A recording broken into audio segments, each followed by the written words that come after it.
giving and receiving, giving and receiving. Now, on first glance, you might think I'm talking about, oh, we've got to give love and you got to receive love. And, you know, if you're the Beatles, you might even say, yeah, dun, dun, dun, the love you take is equal to the love you make. You remember that? Well, that's not what I'm talking about today when I'm talking about giving and receiving. Certainly, we need to give to be healthy. We need to love. We also have to receive love. But that's not what we're talking about. Here's what we're talking about. We're talking about that most of us, when we are hurting or struggling, or even wanting to improve something that's going well, let's say you want to build your business, you want to build your sales, or you want to get out of a depression or whatever, you're not going to do that without receiving some kind of help, generally from the outside. We have to open up ourselves and humble ourselves and say, you know what, I've hit the ceiling. I need a coach. I need a friend. I need a mentor. I need a therapist. I need somebody. And the first step in getting better is to open yourself up to receiving whatever it is going to make you better. So if I'm sick, I go to the doctor and they give me an antibiotic. I got to receive it. I got to be open. I got to take it, right? I have to let it in. Some people are closed systems. You can't tell them anything. Gosh, I work with some people sometimes where they come, I go, well, you got to do this or stuff. And well, you know, they got their own little closed view. And I'm going, dude, if you just like take 3 steps forward and hang a right, you're going to be there. Oh, no, I got my closed-mindedness. I mean, does that drive you crazy or not? Remember that Google, Google, you have a nail in your head. Remember that video?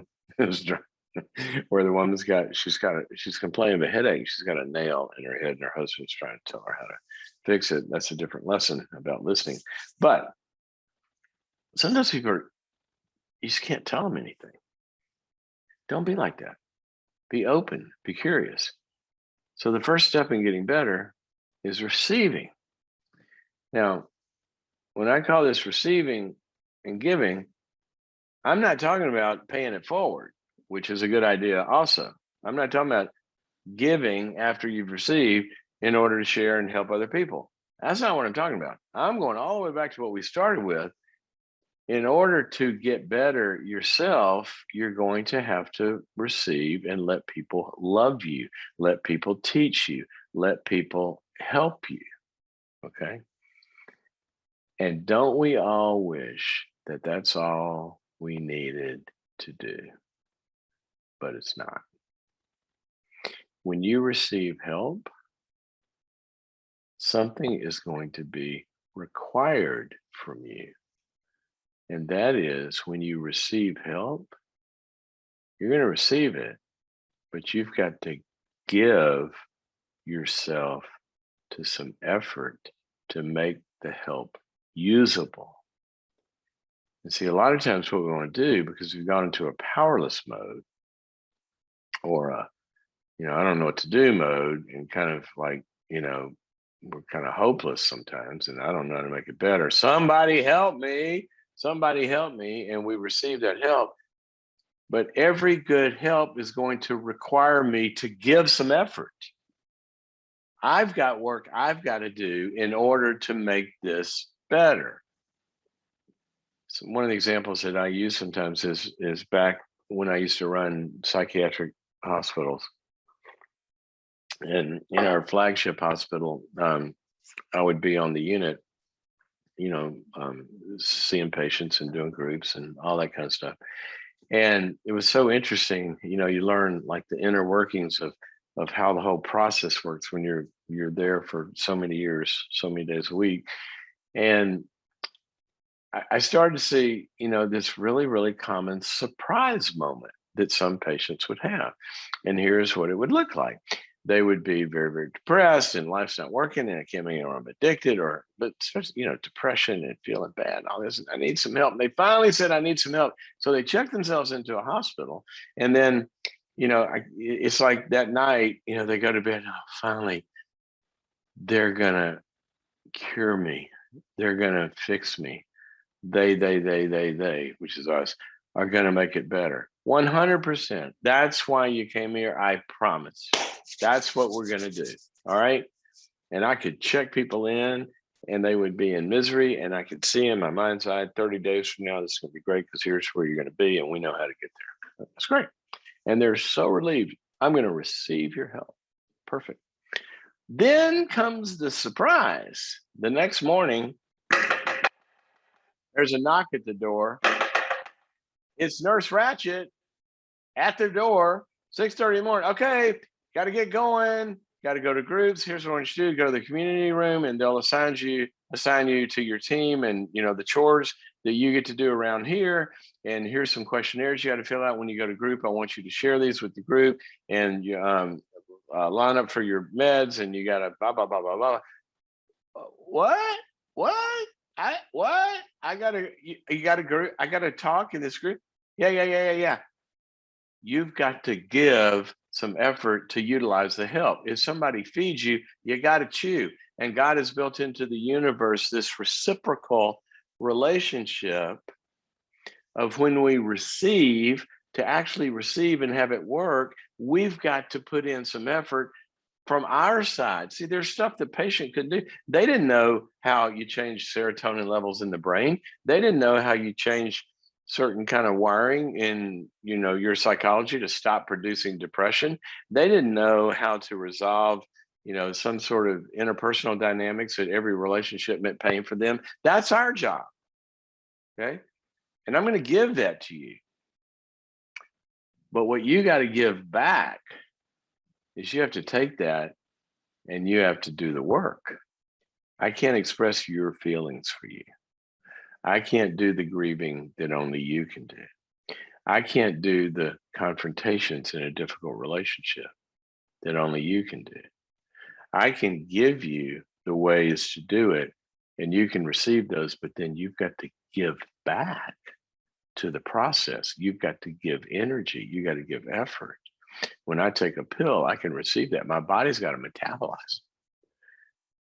So here's what I want you to turn into today is a ninja giver to your own process.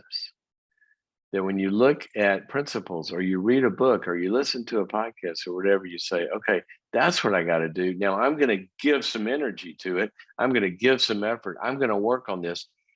And I'm going to do what is needed on my side. And if you look at all of science and all of the Bible, they drive this over and over and over and over. For anyone to get better, it takes effort on their side to utilize what's been given to them from the outside. You take a little birdie,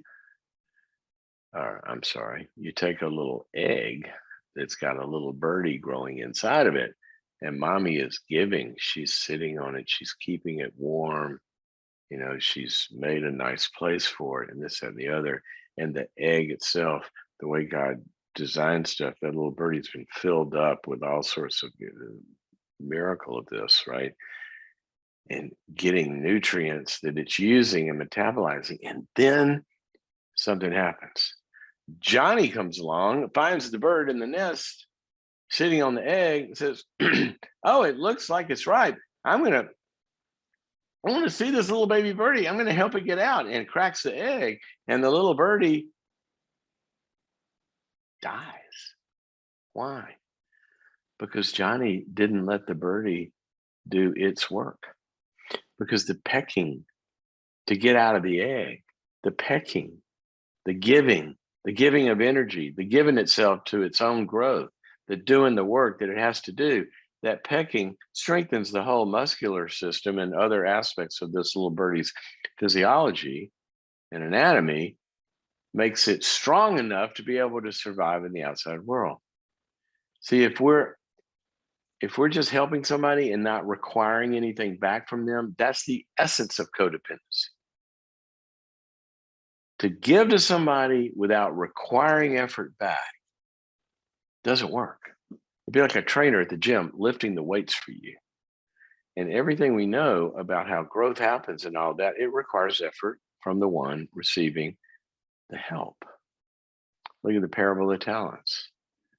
What does he do? He gives one of them each according to their ability. One person's got all this ability to do all this stuff. Okay, I'll give you 5 talents, he says. Another one's got a different level of ability and talents. We can give you 2 of these. Somebody else has 1. Great. We did the business loans. We gave you the starting capital. We gave you the whatever it is to get started. Well, 2 of them gave back. They received and then they gave. They gave effort. They used it. And they grew. One of them violated the law of receiving and giving. They received, but they didn't give effort back, and they lost. It's built throughout the universe. It's built throughout the universe. Nobody can make us better by themselves. We need others to make us better. But if we're going to get better, we have to take what they give us and use it. And this is what God says every day to all of us. One of my favorite verses, and we'll stop on this one as we move forward. One of my favorite verses, it says, work out your salvation with fear and trembling, for God is at work within you to will and to do of his good pleasure, his will, what he desires for you. It's like a parent having desire for their kid. I just want you to thrive. I want you to be able to go to college, and I want you to find a career that you love, and I'm going to resource you, and I'm going to help you with your multiplication tables, and then later your whatever it is, I'm going to give to you. And that kid takes it and studies. And that kid takes it and does the research project. And that kid does it, it steps up, and they deliver. And what do? In the end, that partnership of receiving, matched by giving by the receiver, giving effort into the equation, ends up in a beautiful, beautiful scenario. But sometimes people are given things and they don't do anything with it. Doesn't work. So we talk about giving a lot. It's one of the principles that drives thriving. But here we're talking about giving effort to the process to reach your dreams and goals. Okay. You know what? That's one of the reasons why you feel good. It is. We know this. When somebody perceives himself as a cause of something good, like, do it myself, there's a reward in that in your brain. You get a little hit inside of some good chemicals. That's a good thing to do. So either end of this, whether you're the giver, you're giving to your kids, employees, siblings, whatever, you're helping them, require something back. Require something back. Require some effort back. If I'm going to help you, then you got to do this. Adult children problems. Okay, all you parents that have an adult child who's stuck, if you're going to help them, require something. You're going to say, I'm not just going to write you a check. I'm going to help you, but you're going to join AA. You're going to go to a budgeting course. You're going to go to a Dave Ramsey group and learn about finance. You're going to go take a course if I'm going to do this. So we give to them, they receive, but they got to get back. They got to give to the process. All righty. Think about that. It'll help some of you codependents, and it'll also help us to remember, gosh, it's still kind of up to me as well. It is up to you. Everything you do from your side. It's up to God and the people around us to give us what we need in order to do something. Think about that.